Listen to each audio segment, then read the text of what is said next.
오늘 저희가 구원의 길 요셉 시리즈 첫 번째 시간으로 창세기 37장 1절에 11절을 통해서 하나님의 계획이라는 제목으로 하나님의 말씀 증거하도록 하겠습니다.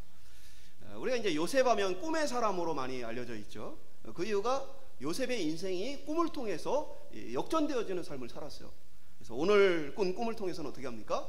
사랑받는 자녀에서 이제 애굽으로 팔려간 종의 삶을 살게 되어지는 그런 이제 결정적인 역할이 바로 요셉의 꿈과 관련이 있습니다. 또 요셉의 꿈과 관련된 어떤 부분이 있습니까? 요셉의 인생에서 감옥에 갇혀서 도저히 이제 풀려날 길이 없는 막막한 가운데에 바로 왕이 꿈을 꾸고 그 꿈을 해석해 줌으로써 요셉이 감옥에서 풀려나 애굽의 총리가 되어지는 또 인생에 또 역전되어지는 상황들이 그의 꿈을 통해 나타나게 되어집니다. 그래서 어떤 사람들은 요셉과 같이 꿈을 꿔야 한다, 비전이 있어야 된다, 목표가 있어야 된다라는 이야기를 하기도 합니다. 그러나 엄밀히 말하면 요셉은 그런 식의 비전이나 목표나 꿈의 사람은 아닙니다. 오히려 요셉의 인생에서의 꿈이란 것은 하나님께서 개입하시고 요셉 자신이 원하거나 기대하지 않았던 그 하나님에 의한 삶이었다라고 말할 수 있습니다. 그렇다면 우리가 어떤 비전이나 목표나 꿈을 갖는 것이 잘못된 것이냐? 그러진 않죠. 요셉을 어떤 모델로 삼을 수는 없지만 성경에 느헤미야와 같은 사람을 모델로 삼을 수 있어요. 느헤미야는 하나님 앞에 기도하면서 내가 왕에게 은혜를 입게 해주십시오 라고 간구했고, 왕에게 은혜를 입어서 이 느헤미야는 술 맡은 관원으로 어떻게 보면 왕의 신뢰를 받는 이 최고위직 중에 하나에 올라와 있는 모습을 보게 되어져요.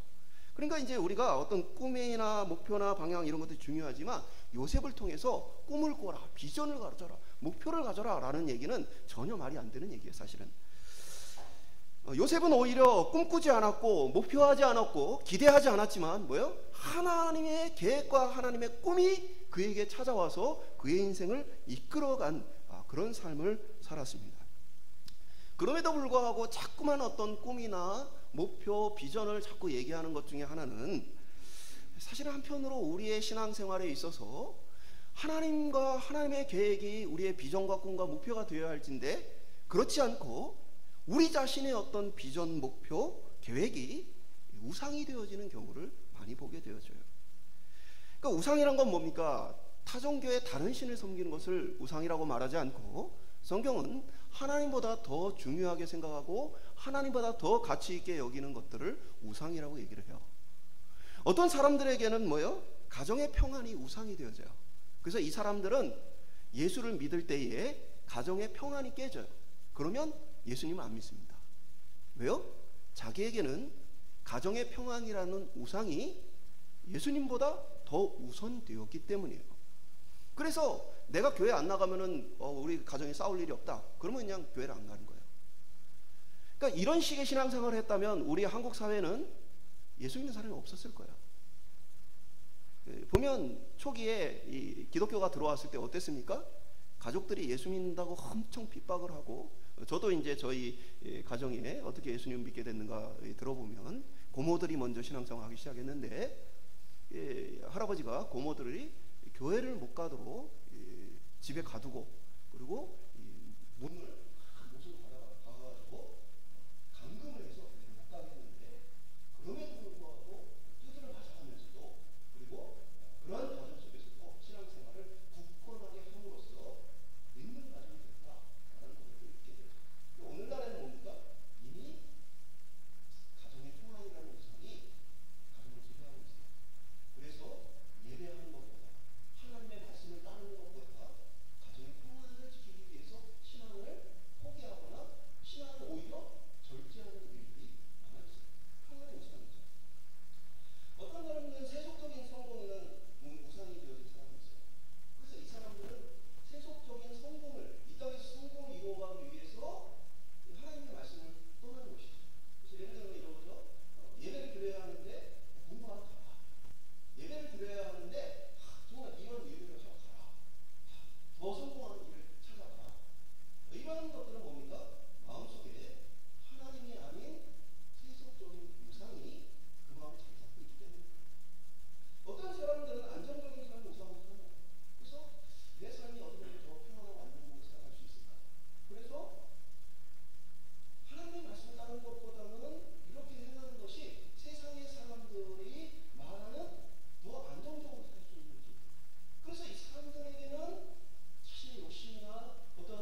안에 우상들도 섬기고 하나님도 섬기고 그들에게도 복을 받고 하나님께도 복을 받고자 하는 것들이 바로 하나님을 버린 행위라고 성경은 말해주고 있어요. 이러한 인간의 욕심, 또 우상이 바로 이 요셉을 자꾸 비전의 사람으로 얘기하는 것이죠. 그래서 요셉과 같이 높은 지위와 영향력을 가진 사람이 되고 싶은 거예요.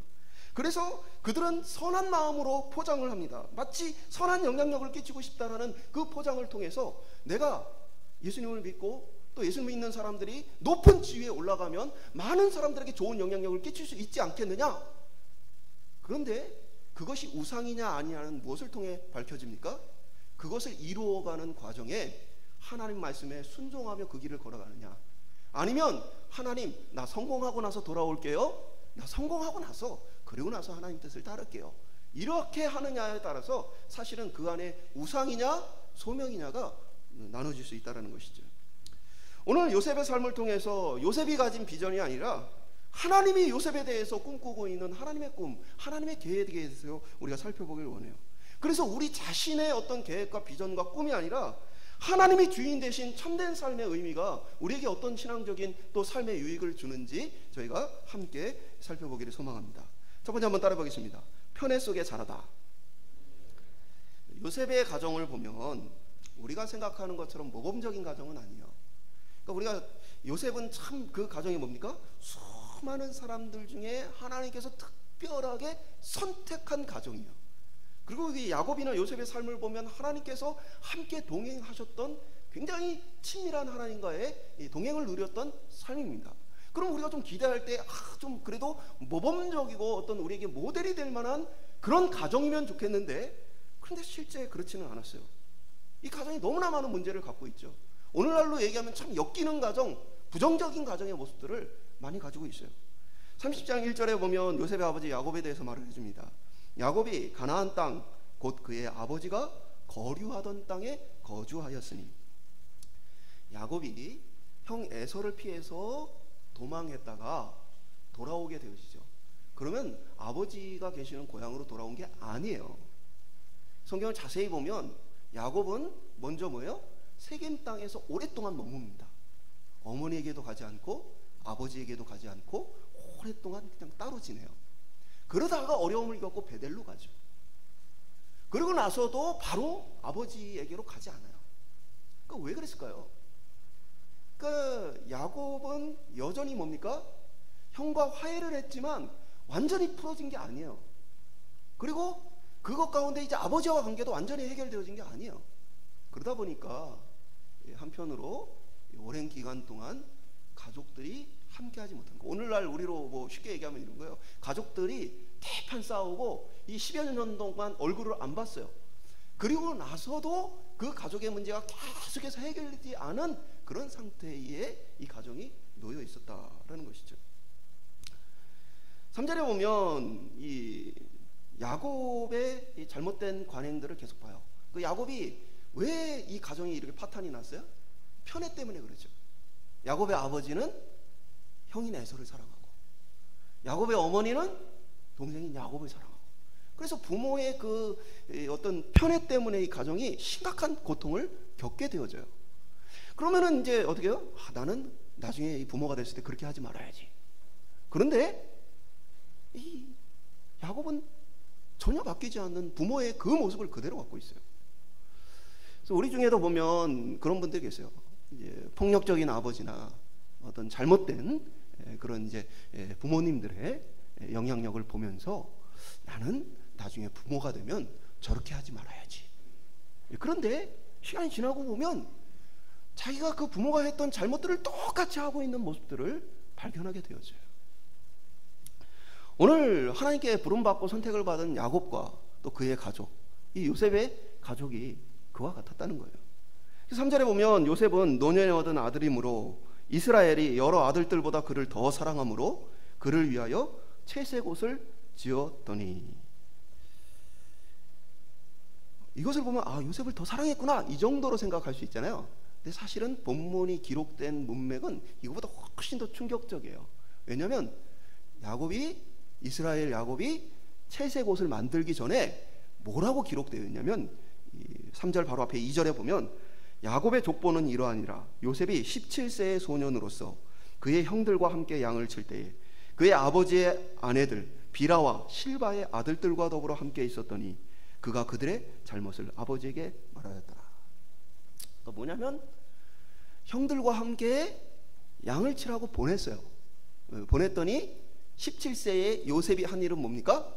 아버지에게 와서 형들이 어떤 잘못을 하더라 라는 것들을 일러 바치는 일들을 했어요. 그럼 이제 정상적인 가정에서는 이 아이들을 어떻게 사이가 좋게, 우애가 좋게 잘 키울 것인가를 고민하겠죠. 근데 야곱의 결정은 뭐예요? 야곱의 결정은 아예 요셉에게 다른 옷을 지어줬어요. 채색 옷. 채색 옷은 뭐 색깔이 있는 옷처럼 보여지지만 원문엔 사실은 소매와 발목이까지 긴 옷을 이야기합니다.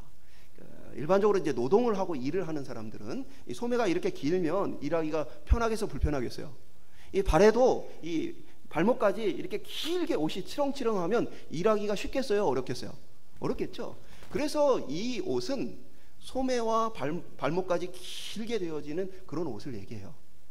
그래서 이런 옷은 부유한 사람들, 쉽게 얘기하면 일할 필요가 없는 사람들, 그런 사람들이 입는 옷이에요.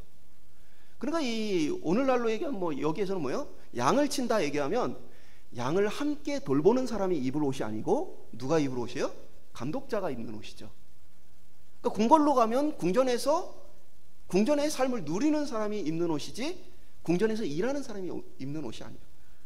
그러니까 아버지가 어떻게 한 거예요? 와서 일러 바치는 아들에게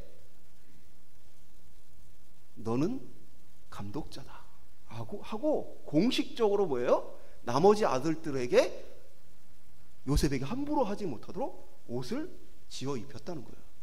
야곱은 자기 마음속에 요셉을 장자권을 물려줘야 되겠다라고 마음 먹었어요. 그리고 실제로 마지막 날에 장자권을 요셉에게 물려줍니다.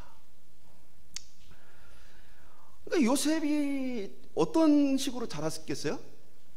요셉이 무슨 잘못을 해도 꾸지람 듣지 않고 자란 삶을 살았다라는 것을 우리가 알 수 있어요.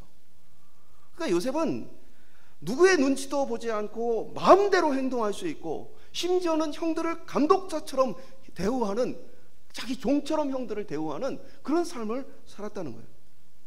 우리가 참 이 모습을 봤을 때 우리의 마음을 아프게 하는 건요, 야곱의 편애가 지나치다는 거예요. 뭐냐면 누구의 아들들하고 같이 보내요? 레아의 아들들하고는 같이 안 보냅니다. 빌하와 실바의 아들들하고는 보냅니다. 왜 그렇습니까? 빌하와 실바는 여종 출신들이에요. 그러니까 정실 부인이 아니고 여종의 자식들하고 같이 보냄으로써 그 아이들은 벌써 뭡니까? 자기들은 일하는 일꾼의 옷을 입고 라헬의 아들인 요셉은 감독자의 옷을 입고, 아버지가 한마디로 니들은 종이나 마찬가지니까 요셉이 하는 말, 동생이 하는 말에 복종해라 라는 것을 공식적으로 선언해 준 것과 같아요. 그러니까 이 모습을 보는 자식들이나 이 모습을 바라보는 그 비라나 실바의 마음이 얼마나 찢어졌겠어요. 그러나 요셉은 어려서부터 그러한 다른 이들의 상처나 아픔에 대해서 배려하거나 생각하며 자라지 않았어요. 그냥 자신이 누리는 것들을 당연한 것처럼 누리며 살았습니다. 그러니까 요셉이 바르게 교육받은 사람이라고 보기는 어렵죠. 형제들의 우애를 생각하고 다른 이들의 아픔을 배려하고 다른 이들을 어떻게 섬길 것인가를 모범적으로 생각하는 사람이 아니라 다른 이들은 어찌하든지 내 마음대로 내 자신의 주장을 가지고 살아가는 그런 아주 이기적인 모습들을 요셉에게 바라보게 되어져요. 17살이면 그래도 최소한 이 분위기 파악은 할 수 있어야 되잖아요. 아버지가 나한테 이런 옷을 입혀줬을 때 이게 다른 사람들한테 굉장히 그 큰 상처 아픔이 되겠구나, 아버지 마음만 받을게요 할 수 있는 충분한 나이에요. 그러나 요셉은 전혀 그러지 않았어요. 자연스럽게 요셉은 가족들의 미움을 받으며 자라게 되어집니다. 4절에 보면 그의 형들이 아버지가 형들보다 그를 더 사랑함을 보고 그를 미워하여 그에게 편안하게 말할 수 없었더라. 그러니까 요셉은 어려서부터 시기 질투 속에 자라났어요. 미움을 받으며 자라났어요. 아버지의 전적인 사랑을 받았지만 아버지를 제외한 모든 사람들에게는 불편하고 미운 존재였어요. 요셉의 어머니인 라헬은 요셉의 동생 베냐민을 낳다가 죽습니다. 그러니까 요셉은 이제 어머니의 충분한 사랑을 계속해서 받지 못하고 어느 순간 어머니와 떨어질 수밖에 없는 아픔을 경험했죠. 그러니까 한편으로 야곱의 입장에서는 어머니가 없는 이 요셉이 또 늦게 낳기도 했고 또 가장 사랑했던 부인의 자식이기도 하고 그러다 보니까 더 편애를 많이 했던 것 같아요. 다른 애들은 엄마들이 있으니까 보호를 해주겠지만 얘는 나밖에 없구나, 그런 마음도 굉장히 컸던 것 같아요. 그러니까 그러한 편애가 요셉으로 하여금 바르게 자라지 못하고 좋은 가정의 환경 속에 자라지 못하게 했어요.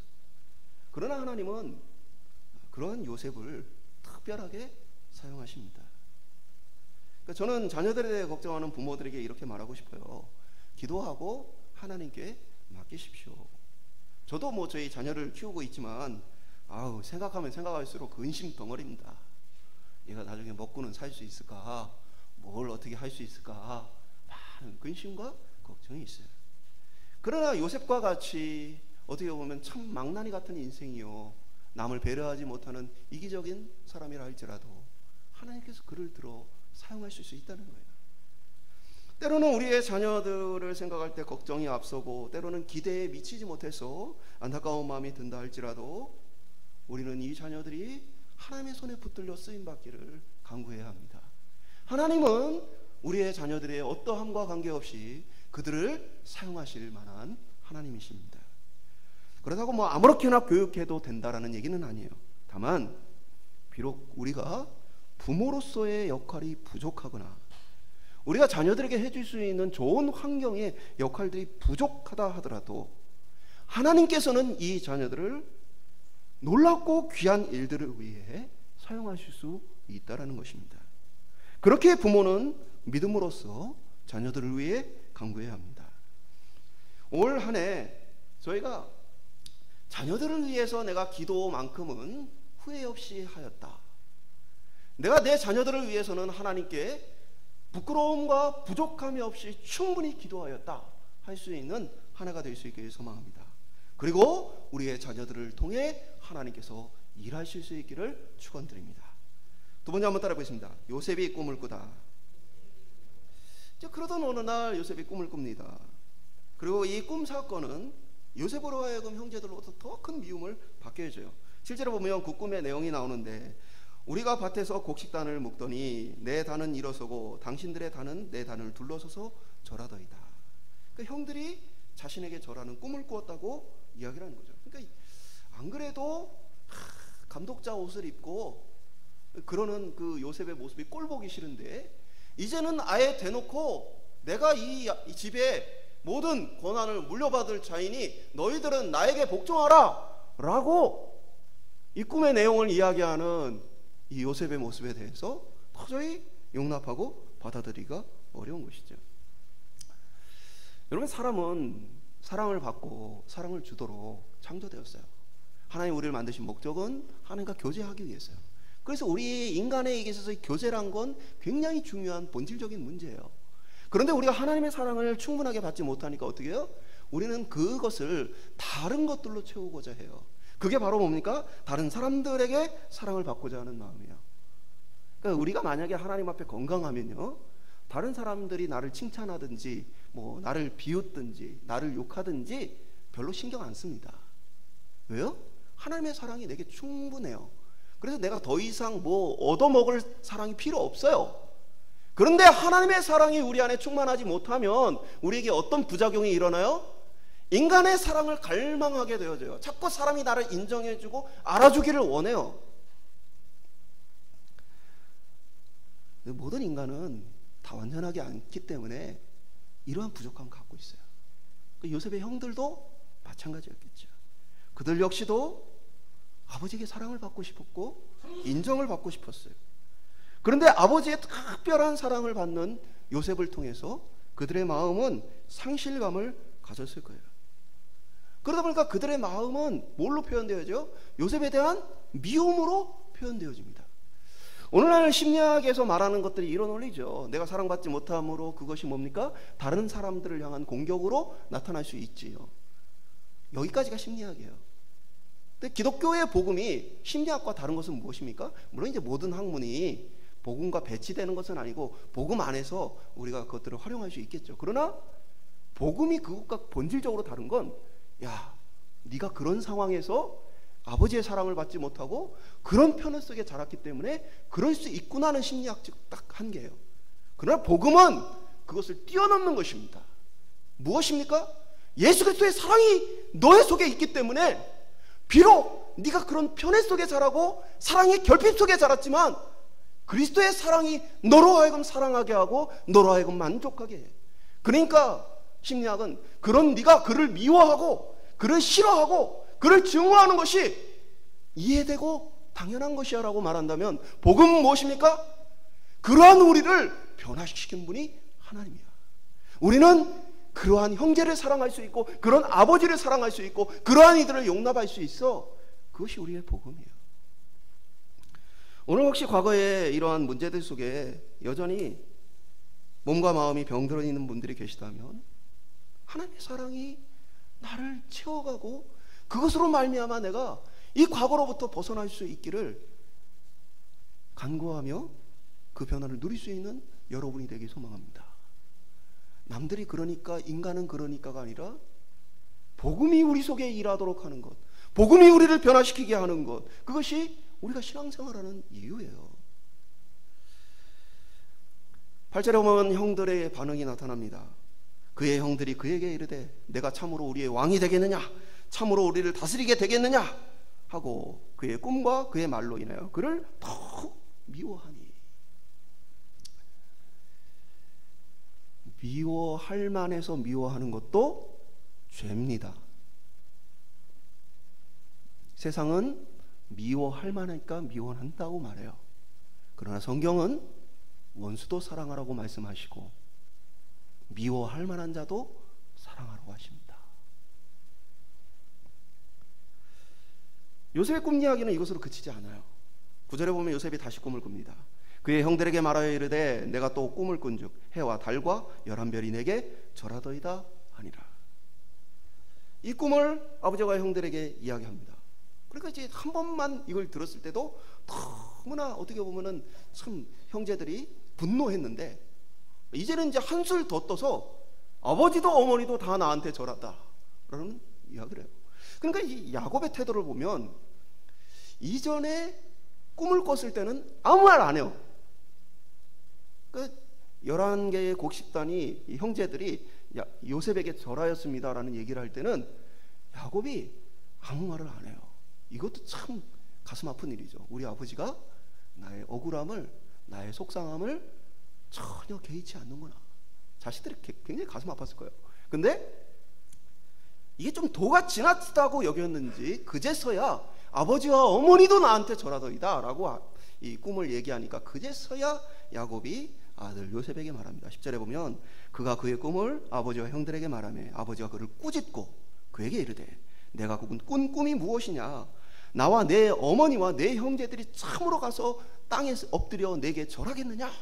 그러니까 야곱도 이 요셉이 하는 이 태도가 너무 지나치다라고 여길 정도가 되었던 것이죠. 그러나 여기서 요셉은 내가 아버지의 장자가 되어 모든 것을 물려받고 이 가문에서 높은 지위에 올라가야 했다는 비전을 갖지 않았습니다. 대단한 사람이 되다는 결심도 갖지 않았어요.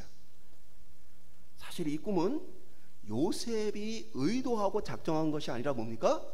하나님의 계획을 하나님께서 그에게 미리 알려주신 거예요. 하나님께서 요셉과 그의 가정에 대한 계획을 미리 밝혀주신 것입니다. 우리의 인생은 막막해요. 그래서 이제 우리는 때로는 선택을 주저하고 걱정을 하기도 하고 염려하기도 해요. 그리고 심지어 어떤 사람들은 어떻게 합니까? 생기지도 않은 일을 막 걱정을 해요. 발생하지도 않은 걱정에 휩싸여서 살아가게 되었죠. 그리고 이제 어떤 사람들은 그러한 것들을 어떻게든 극복해보려 때로는 인생의 계획을 자기의 우상으로 삼아요. 그래서 내가 이것을 하고 이렇게 하고 이렇게 하고, 그러한 우상들이 내 삶의 목표가 되기도 해요. 그런데 우리가 요셉을 통해 볼 수 있는 건 뭡니까? 하나님이 요셉의 인생에 하나님의 꿈을 가지고 오셨다는 거예요. 그리고 하나님의 꿈과 계획을 가지고 그의 삶을 이끌어 가신다는 것입니다. 청소년들 비롯해서 누구도요, 앞으로 뭐가 되고 싶니? 없어도 돼요. 모든 사람들이 다 어떤 꿈과 계획을 가지고 다 살아갑니까? 그렇지 않습니다. 저는 꿈과 목표보다 하나님이 중요하다. 하나님이 우리의 목표고 꿈이다. 저는 신앙생활 잘하는 거 말고는 나머지는 그렇게 그것보다 중요하지 않다고 봅니다. 그러나 어느 순간 비전이 꿈이 되고 어떤 목표가 꿈이 되어지고 마치 그것을 가져야 하는 것처럼 생각해요. 우리는 하나님의 계획을 알지 못해요. 요셉이 지금 이 꿈이 도대체 무슨 의미인지를 어떻게 알았겠어요? 아무것도 알지 못하고 아무것도 계획하지 못했고 아무것도 예상하지 못했어요. 오히려 이 꿈 때문에 요셉은 더 힘든 나락으로 빠져들게 되어져요. 그러나 중요한 것은 하나님께서 요셉의 삶 가운데 계획을 가지고 일하고 계신다는 사실입니다. 요셉의 형제들은 요셉을 미워하기만 해요. 그러나 야곱의 태도는 조금 달랐어요. 11절에 보면 그의 형들은 시기하되 그의 아버지는 그 말을 간직해 두었더라. 야곱도 꿈과 관련해 대단한 일들이 있었죠. 형을 피해 도망하던 날에 꿈을 통해서 뭡니까? 하나님을 만나게 되어져요. 또 자신이 도망하여 돌아오는 날에 라반에게 나타난 하나님에 대한 꿈의 이야기를 들어요. 그러니까 당시에는 이 성경이 기록된 시기가 아니기 때문에 하나님의 말씀과 뜻을 어떻게 알아요? 하나님의 계시를 통해 주로 알게 되어지죠. 그것들은 환상이나 아니면 천사들을 보내시거나 아니면 꿈을 통해 말씀하시기도 했던 거예요. 그러다 보니까 야곱은 자신의 인생에서도 자신도 깨닫지 못했던 그 많은 이 하나님의 계획과 작정 속에서 지금 요셉이 말하고 있는 것에 무언가 우리가 알지 못하는 하나님의 계획이 있을 수도 있겠구나 라는 생각을 가지고 요셉의 말을 가슴에 담아둡니다. 제가 왜 이 말씀을 드리느냐, 오늘 우리의 삶은 바로 그러한 우리의 삶 가운데 개입하시고 역사하시는 하나님의 섭리 속에 살아가고 있다는 거예요. 우리의 삶은 우연이 아니라 하나님의 계획과 작정 속에서 우리가 살고 있다는 것을 믿을 때에 우리는 모든 일들 속에 하나님을 바라볼 수 있어야 돼요. 저와 여러분도 지금 하나님의 꿈과 계획 속에 있습니다. 지금 우리를 향한 하나님의 계획 가운데에는 때로는 그 상황 속에서 우리가 어려움을 겪을 수도 있고 때로는 그 하나님의 계획 속에 우리가 평안을 누릴 수도 있어요. 중요한 것은 우리가 평안하냐 아니면 우리가 어려움을 겪고 있느냐 그런 것이 아니고 하나님이 내 삶 가운데 일하고 계시다는 사실이에요. 우리 모두가 이 땅에 사는 이유는 하나님께서 여전히 우리와 함께 하시며 이 땅에서 하고자 하시는 일이 있기 때문입니다. 제가 이제 치매나 여러 가지로 이렇게 활동이 어려운 이제 노인 요양센터에도 제가 한 2년 주일마다 아침 일찍 설교를 했었습니다. 이분들을 놓고 설교를 할 때 도대체 무슨 설교를 해야 될까? 이분들에게 이제 인생을 거의 다 살았고 몸이 불편하고 걷고 움직이는 것도 이제는 안 되는 시기고 심지어 이제 치매로 뭔가를 판단하고 결정하는 것도 어려운 분들이에요. 그분들을 놓고 인생의 어떤 목표, 비전, 어떤 순종 이런 것들을 얘기할 수 있을까? 그래서 제가 그런 얘기를 했어요. 여러분이 여기에서 드리는 이 예배가 하나님께 드려지는 아름다운 순종입니다. 하나님께서 여러분의 이 예배를 내가 때로는 정신이 없어져서 예배를 제대로 드리지 못하는 모습이라 할지라도 이 자리에서 하나님을 바라보는 그 예배가 하나님께 지금 드리는 가장 영광스러운 삶의 의미입니다. 이런 내가 그냥 빨리 죽었으면 좋겠다가 아니고 이런 나도 하나님이 그 예배를 받기 원하시는구나. 살아갈 이유와 목표가 있는 것입니다. 그리고 또 각자의 삶 속에서 자녀들이나 하나님의 계획을 놓고 기도하는 것, 그것만으로도 여러분은 놀라운 하나님의 일에 동참하고 있는 것입니다. 오늘 우리가 어떠한 모양, 어떠한 상황이 있는지 모르겠어요. 그러나 중요한 것은 오늘 우리가 여전히 이 땅에 살아 숨쉬고 있다는 것은 하나님이 계획을 가지고 우리의 삶 가운데 역사하고 계시며 지금도 우리를 필요로 하고 계시다는 사실입니다. 오늘 저와 여러분이 이 땅에 함께 하시는 하나님의 계획과 작정을 믿음으로 바라보며 우리에게 주어진 삶을 살아갈 수 있기를 축원드립니다. 마지막으로 따라해보겠습니다. 하나님께서 구원을 계획하시다. 그 요셉을 향한 하나님의 비전 뭐예요? 하나님의 꿈 뭐예요? 하나님의 계획은 뭐예요?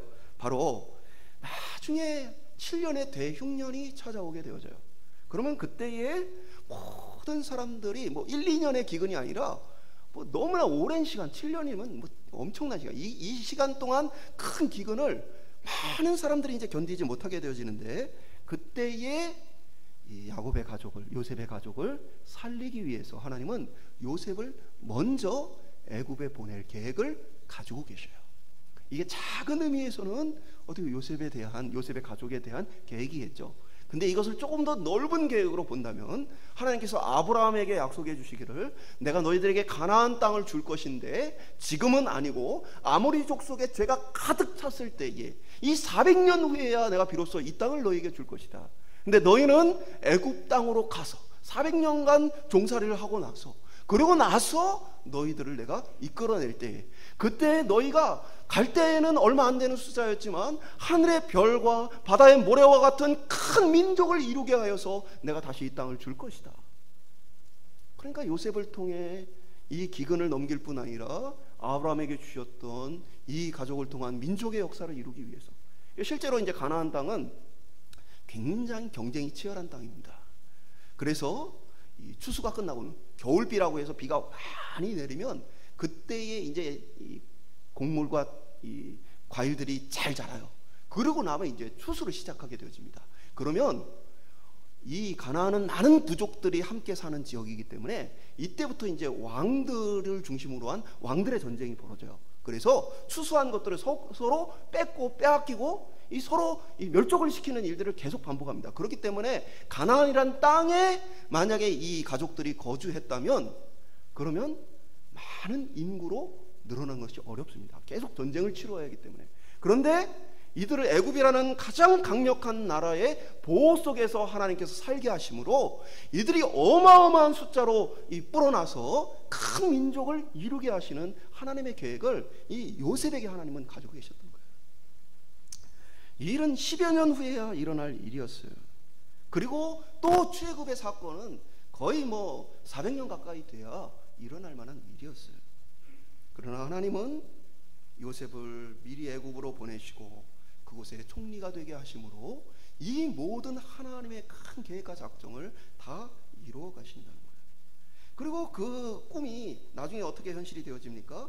곡식을 얻기 위해서 형제들이 요셉 앞에 무릎 꿇게 되어지고 모든 가족들이 모여 요셉의 도움과 요셉의 사랑 안에서 그들이 살게 되어집니다. 요셉의 꿈은 자격 없는 우리를 구원하시는 하나님의 구원과 작정을 보여주신 거예요. 요셉을 통한 이 구원의 이야기는 요셉이라는 한 가족의 얘기가 아니에요. 이것이 왜 성경에 기록되었느냐? 바로 하나님께서 놀라운 구원의 계획과 작정을 가지고 우리의 인생을 준비하고 계시다는 사실을 얘기해 주는 거예요. 우리에게 준비되어 있는 구원이 있다. 하나님의 구원 계획이 지금 우리에게 있다라는 것을 얘기해 주는 거예요. 제가 말씀드렸듯이 성경은 뭡니까? 우리의 구원에 대한 약속들을 계속 반복해 주고 있어요. 왜 그렇습니까? 예수 그리스도를 통해 우리를 구원하시겠다는 하나님의 구원의 작정이 시간이 너무 오래 걸려요. 그렇죠? 아브라함 때부터 또는 노아 때부터 또는 아담 때부터 한번 이 예수님이 오시기까지의 기간을 생각해보세요. 어마어마한 시간이에요. 그러면 어떻게 이 사람들이 믿음으로 그 구원자를 기다리며 약속을 견딜 수 있겠느냐? 바로 계속해서 하나님께서 그 구원에 대한 약속을 보여주고 알려주심으로써 우리로 하여금 끝까지 그리스도를 기다리게 하신 거예요. 이 요셉의 이야기도 바로 하나님께서 이 구원과 계획을 우리를 위해 준비하고 계시고 우리가 그것을 기다리도록 하고 있는 거예요. 우리의 삶은 마치 다시 오실 그리스도를 기다림과 같아요. 예수님이 다시 오신다고 그랬는데 지금 2000년 지났는데 안 오셨어요. 성경에 보면은 사도들은 금방 올 거라고 또 생각하는 사람들도 있었어요. 근데 지금 2000년 지났는데 예수님이 안 오셨어요. 그러다 보니까 사람들 속에는 어떤 마음이 생겨요? 예수님의 오심을 기다리지 않아요. 왜요? 자기가 평생 살아보니까 예수님이 안 오셨어. 그러니까 많은 사람들이 뭘 잃어버려요? 믿음을 잃어버려요. 약속을 잃어버려요. 근데 우리에게 그 약속과 믿음을 잃어버리지 말라고 뭡니까? 성경을 통해 하나님의 구원의 계획과 작정을 계속해서 알려주고 그것이 어떻게 이루어지고 있는지를 우리에게 말해주고 있는 것이죠. 그렇다면 구원받은 또 예수를 믿는 우리의 삶은 결국 무엇입니까? 우리의 삶에 예수 그리스도가 우리의 구원자로 준비되어 있다는 사실이에요. 저는 우리가 이제 올 한 해 살아가면서 어떤 삶의 위기를 만날지 모르겠어요. 어떤 어려움들을 만나게 될지 모르겠어요. 그러나 그 위기와 어려움들에 우리의 마음이 좌절하지 않았으면 좋겠어요. 왜 그렇습니까? 세상은 지금도 자연재난, 전염병, 전쟁, 수많은 일들이 일어나고 있어요. 그러나 우리가 기대하고 바라봐야 할 것은 무엇입니까?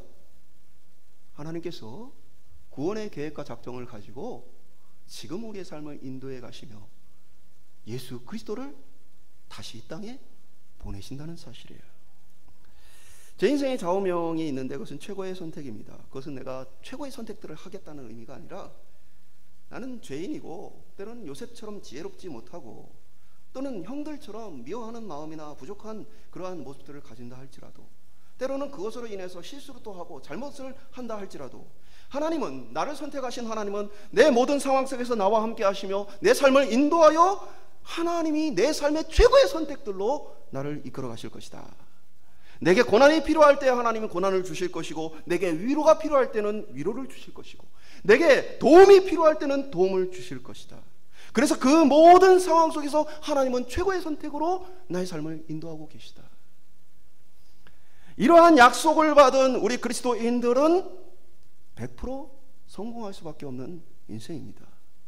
하나님의 이 약속을 받은 사람들은 절대로 실패할 수 없는 인생입니다. 저는 지금 여러분이 어떤 상황이나 어떤 고민에 있는지 다 알지 못합니다. 그러나 분명한 것은 하나님의 꿈과 구원의 계획이 우리 삶 가운데 여전히 진행 중이라는 사실입니다. 우리의 삶의 목표가 있거나 없거나 우리의 삶의 평안이 있거나 없거나 우리의 기대가 충족되거나 그 기대에 미치지 못해 절망을 하거나 관계없습니다.